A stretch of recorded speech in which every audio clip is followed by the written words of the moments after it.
ہمارا دور بیانیوں کا دور ہے۔ ہر فرد، گروہ اور سیاسی جماعت کا اپنا اپنا بیانیہ ہوتا ہے۔ ملک میں خواہ کتنی ہی بڑی سیاسی جماعت کیوں نہ ہو، اس کا باقاعدہ تحریری آئین اور منشور بھی ہو، ہر سطح پر لیڈرشپ بھی موجود ہو جو وقتاً فوقتاً پارٹی پروگرام اور منشور بیان کرتی رہی ہو، مگر پھر بھی اب لوگ یہ سوال پوچھتے ہیں کہ پارٹی کا بیانیہ کیا ہے۔ یہی بات سیاسی رہنماؤں پر بھی صادر ہوتی ہے، جیسے حال ہی میں یہ سوال مقبول عام ہوا کہ میاں نواز شریف کا بیانیہ کیا ہے۔ میاں نواز شریف کو اپنے پہلے جلسہ عام میں اس سوال کا جواب دینا پڑا۔ انہوں نے کہا کہ لوگ پوچھتے ہیں کہ میرا بیانیہ کیا ہے۔ میٹرو بسیں، اورنج ٹرین اور موٹر ویز ہمارا بیانیہ ہے، یعنی تعمیر و ترقی، انفراسٹرکچر اور سہولتوں کی فراہمی کو انہوں نے اپنا بیانیہ قرار دیا۔ کوئی سیاسی پارٹی ملک میں تعمیر و ترقی یا عوامی خدمت کو اپنا بیانیہ قرار دے سکتی ہے، مگر مسئلہ یہ ہے کہ تعمیر و ترقی یا عوامی سہولیات کی فراہمی کسی جماعت یا شخصیت کے بیانیے کا ایک حصہ تو ہو سکتا ہے، مگر پورا بیانیہ نہیں ہو سکتا۔ ہماری سیاست میں بیانیہ نسبتاً ایک نئی اصطلاح ہے۔ یہ حال ہی میں ہماری سیاست میں متعارف ہوئی ہے۔ کچھ عرصے پہلے تک یہ اصطلاح ہماری سیاست کے لیے بالکل اجنبی تھی۔ بیشتر اصطلاحات کی طرح بیانیہ بھی یونانی زبان کی اصطلاح ہے، جس کا سادہ مطلب کہانی یا پوری بات بیان کرنا ہے۔ روایتی طور پر اس لفظ کا استعمال علم، ادب، آرٹ اور ڈرامہ وغیرہ میں ہوتا رہا ہے، مگر حالیہ برسوں میں یہ سیاست کی ایک مقبول اصطلاح بن گئی ہے، جس کا مطلب اپنے موقف کو تمام جزیات اور دلائل کے ساتھ پیش کرنا ہے۔ میاں نواز شریف نے گریٹر اقبال پارک کے عوامی اجتماع سے مختلف موضوعات اور مسائل پر جو اظہار خیال کیا ہے، اس کی تفصیل میں جایا جائے تو ایک بیانیہ ضرور ابھر کر سامنے آتا ہے۔ اگرچہ اس کو مکمل بیانیہ نہیں کہا جا سکتا، یہ مکمل کہانی نہیں ہے، اور مکمل بیانیہ ایک مکمل کہانی کا ہی نام ہے۔ اس نقطہ نظر سے دیکھا جائے تو پاکستان میں آج تک کوئی سیاستدان اپنی مکمل کہانی یا مکمل بیانیہ عوام کے سامنے نہیں رکھ سکا۔ اس کی وجہ ملک کا سیاسی کلچر، روایات اور مختلف قوتوں کا توازن یا کبھی کبھی عدم توازن بھی رہا ہے۔ اس ماحول میں سیاستدانوں کو بہت ساری باتیں خفیہ رکھنا پڑتی ہیں، یا پھر ان باتوں کو رازداری سے اسٹیک ہولڈرز کے ساتھ ہی شیئر کرنا پڑتا ہے۔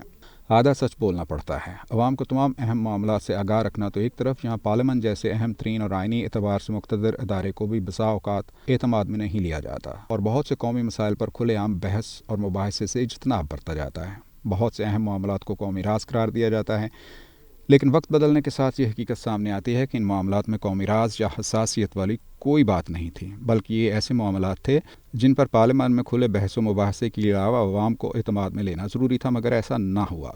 یعنی عوام سے حقائق چھپائے جاتے ہیں، جھوٹ بولا جاتا رہا، یا پھر ان سے آدھا سچ بولا جاتا رہا۔ ان سب تلخ حقائق کے باوجود میاں نواز شریف کی تقریر سے بیانیہ تلاش کیا جا سکتا ہے۔ اگر ان کی تقریر کے مختلف حصوں کو آپس میں جوڑ کر پڑھا یا سنا جائے تو ایک اچھا خاصا بیانیہ بن جاتا ہے۔ اس بیانیے کا پہلا اہم عنصر یہ ہے کہ سیاسی جماعتوں، ریاستی اداروں اور ستونوں کو مل کر کام کرنا ہوگا، اس کے بغیر ملک نہیں چل سکتا۔ یہ بیان میاں نواز شریف کے ان سابقہ بیانات سے مختلف ہے جن کی وجہ سے ان کا مقتدر حلقوں کے ساتھ تصادم ہوا، جو بالآخر ان کے اقتدار کے خاتمے پر منتج ہوا۔ اس وقت نواز شریف کا بیانیہ یہ تھا کہ تمام اداروں کو اپنی اپنی حدود و قیود کے اندر رہ کر کام کرنا چاہیے، یعنی ان کے الفاظ میں ان کو اپنی ڈومین میں رہنا چاہیے۔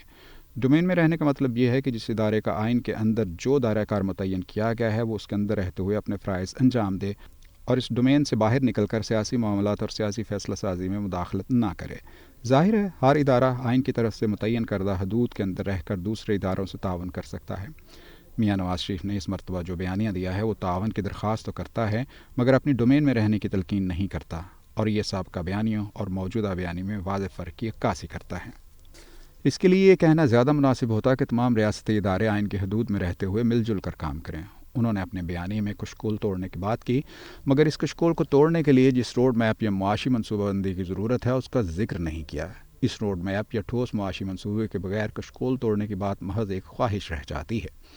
گزشتہ حکومت نے شاید پاکستان کی تاریخ میں سب سے زیادہ کشکول توڑنے کی بات کی، مگر عملی طور پر اس دور میں جو بیرونی قرضے لیے گئے ان کے حجم نے ماضی کے تمام ریکارڈ توڑ دیے۔